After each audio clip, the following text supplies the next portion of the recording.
নমস্কার বন্ধুরা, আজ আমি মুড়ি দিয়ে একটা রেসিপি করে দেখাবো। তার জন্য নিয়ে নিয়েছি ছোট এক বাটি মুড়ি।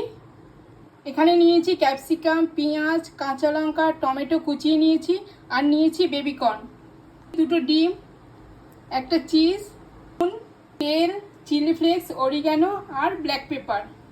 প্রথমে দুটো ডিমকে আমি ভেঙে নিয়েছি।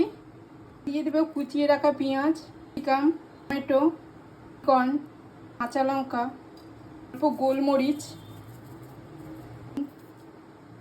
এই সবগুলোকে আমি একটু মিশিয়ে নেব। দিয়ে দেবো মুড়ি, ভালো করে মিশিয়ে নেব। ভালো করে মেশানো হয়ে গেছে। একটা ফ্রাইং প্যান বসিয়ে গ্যাসটা জ্বালিয়ে দিলাম। দেবো তেল, গরম হয়ে গেছে। এই মিশ্রণটা আবার দিয়ে দেবো, ভালো করে স্প্রেড করে দেবো,